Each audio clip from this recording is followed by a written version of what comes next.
Hi, this is Sarit Switzer, and welcome to the It Is Taught podcast, a podcast devoted to the teachings of Rabbi Shneur Zalman of Liadi as recorded in his most famous work, the Tanya. My hope for this show is to make these teachings accessible and relatable to the average person, regardless of prior Jewish education or affiliation.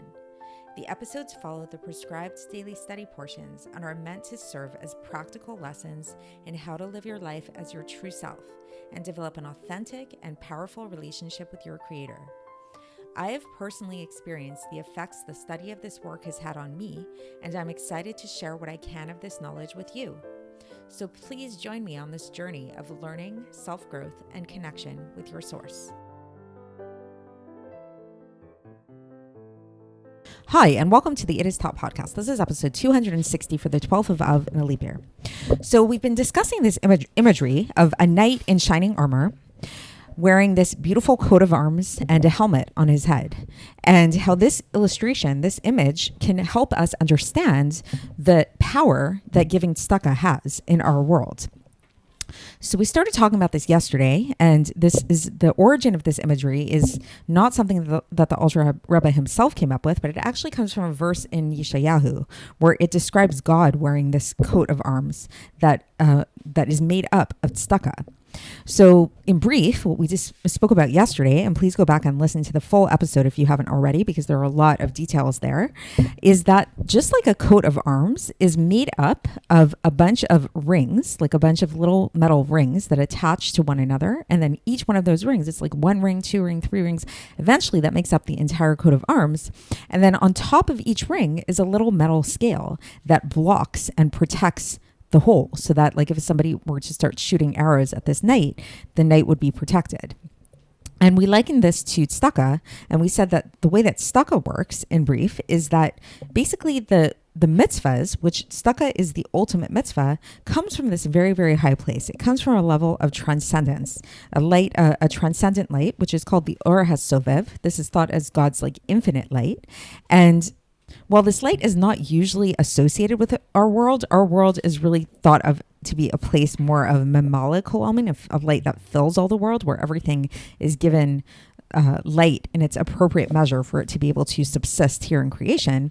Through our acts of doing God's will, this taps into this more transcendent place. And through trapping into this more transcendent place, we can actually draw down this transcendent place and create this kind of coat of arms around all of the worlds, all of the spheres, all of the things that encompass this level of Mamala Kol Almin. And while it's really still would not really make sense to have this transcendent light come and seep into our world, because our world is so coarse, there is a little bit of it does fall through. It comes through the cracks, and the way that it does that is because just like a coat of arms that is like ultimately is made up of those more hollow links, even though they're covered by scales, there's a certain like gap, there's a certain hollowness that exists that can allow for the light to seep in. And then we spoke about how that light then gets that gap then gets filled up by the light going right back up in there, so that the evil forces don't go through there. So that's the basic idea of the coat of arms. Today we're going to talk about the helmet. That's the second part of that imagery. So in that imagery that we spoke about of where Yeshayahu describes God as wearing this coat of arms that is made up of tzedakah, that he describes the coat of arms, and then he also describes a helmet. And to be specific, the specific way in which the helmet is described is V'kova Yeshua B'rosho. So kova is a hat or a helmet in this case, and Yeshua is salvation. So it's a hat of salvation, a helmet of salvation. And we'll learn today what that means exactly and what role the helmet plays. So in brief, and we'll get into the text in a minute, in brief, the role that the helmet plays is the helmet is what gives power to this light, which is normally very, very transcendent. This light of Or HaSovev, the all-encompassing kind of light, like the transcendent, infinite kind of light, it's what gives it the power to be able to come and seep down into our world through the spheros. The spheres are the vehicles through which this light comes down, but the instigator of it all is this helmet kind of thing. And we'll talk about why specifically this helmet of salvation, what does that mean? We'll look at an alternative wording, in terms of translation of that word Yeshua, how it can mean salvation, but it can also mean something else. So let's get into the text and kind of learn as we go. So the Alter Rebbe begins, and for context, we are going to be concluding Epistle 3 today of Iggeres HaKodesh. And so the Alter Rebbe begins and he says, okay, but what causes this descent of the light into this physical world from the 10 spheres, which are called body? So again, just to recap, yesterday we talked about this idea that it's like this transcendent light is not of this world. It's not of any world, in fact. But yet somehow it does serve as this garment for all of the worlds. And it even seeps into our world to a certain extent, which gives us like somewhat of a reward for our actions. So we know that like giving Stukka can give a person long life, for example. So it's like and that comes by virtue of this light, this transcendent light. So how does that happen? So the way that this happens is through this union that we spoke about above, which this union that we spoke about above was this union that happens when we, through our giving of tzedakah or through our doing various mitzvahs, we like tap into this transcendent light, and that creates a unification between the transcendent light and the more immanent light, between the Kudsha Brichu, it's called, the Holy One, which is more transcendent, and the Shechina, the indwelling light. And so through this unification that happens, this causes an additional radiance and an additional influx that comes from the Or HaSovev, that comes from the infinite light, that like basically from God.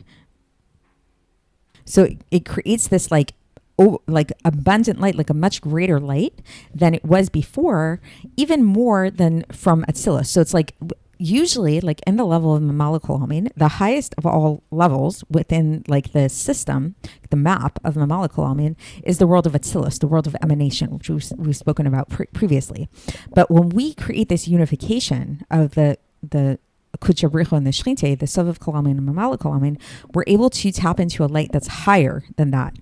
And that light causes, because there's that unification that happens there, is able to then come in and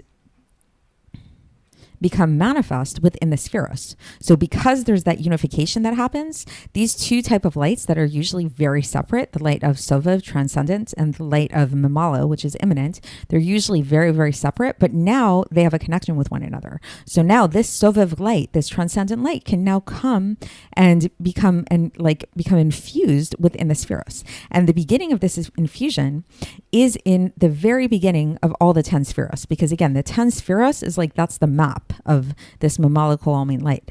And so the beginning of this infusion, this is what we refer to as that helmet. So going back to that imagery of the knight with the helmet, so when we say V'kova Yeshua b'rosho, that there's a helmet of salvation upon his head.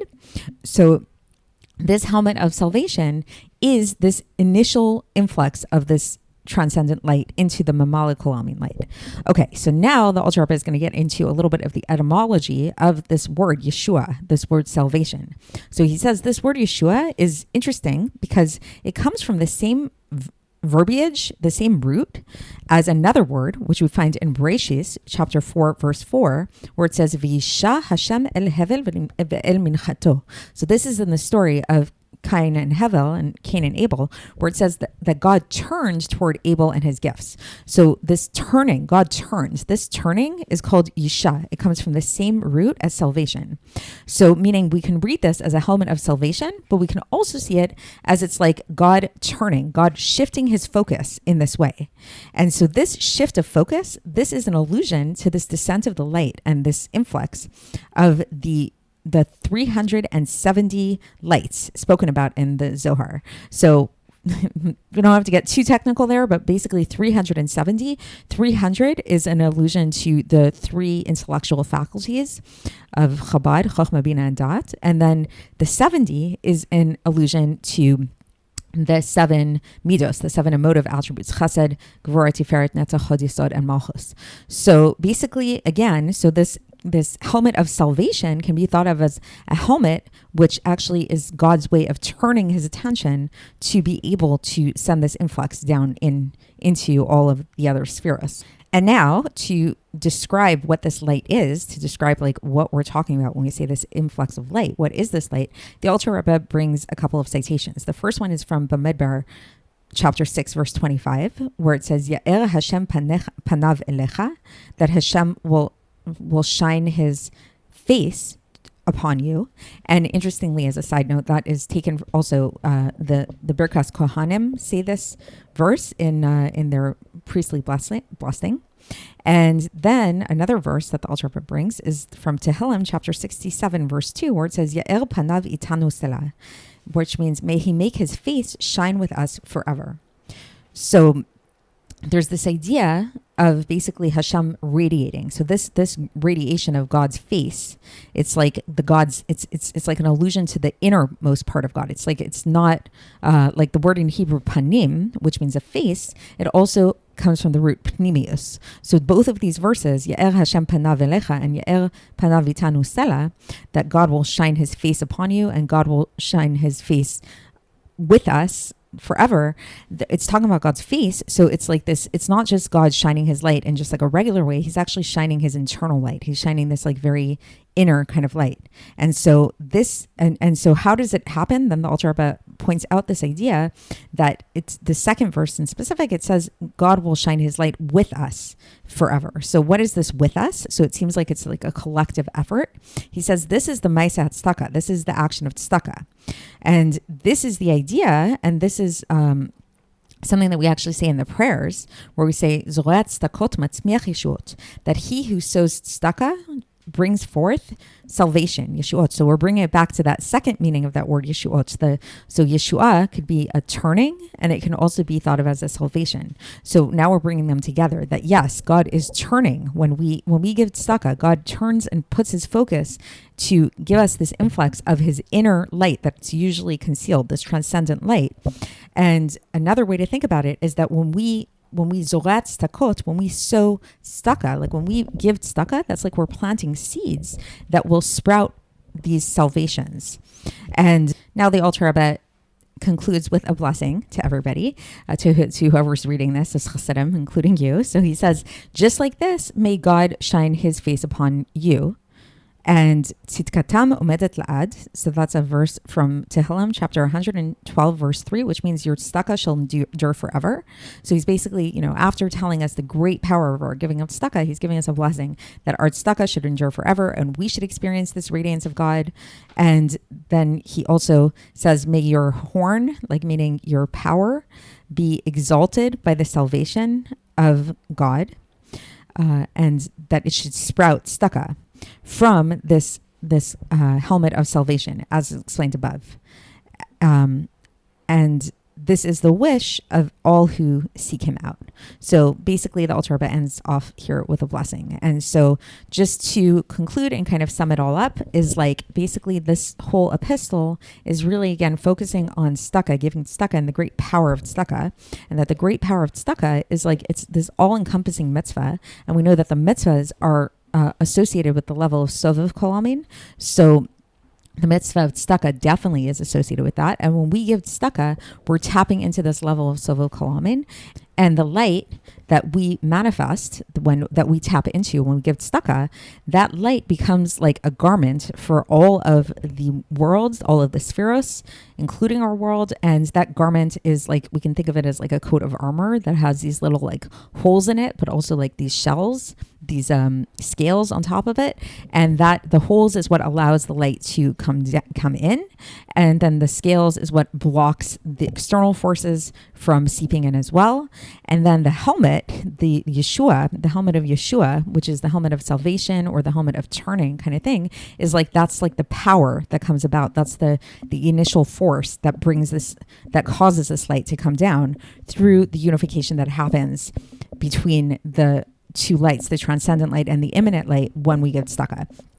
So I know it's pretty deep. I know it's kind of abstract, but the bottom line with it all, just to keep it really practical, is that giving tzedakah is really, really, really, really powerful. And it allows us to tap into and to draw down a light that is otherworldly into all the worlds and even into our own world. So keep giving tzedakah, everybody. And I'll speak to you tomorrow when we begin Epistle 4. Thanks for listening to the It Is Taught podcast, hosted by Sarit Switzer. This podcast is dedicated in loving memory of my maternal grandfather, Avraham Yitzchak ben Binyamin HaKohen of blessed memory. Music by Shoshana. If you enjoyed this episode and would like to support the show, please share it with others and subscribe on YouTube, Apple iTunes, Spotify, or wherever you listen to podcasts. And make sure to leave us a 5-star review. To find out more about the It Is Taught project, including more information on my soon-to-be published book, please visit our website, itistaught.com. To catch the latest from me, follow me on Facebook, Instagram, and Twitter. Looking forward to speaking with you tomorrow, and until then, have a great day.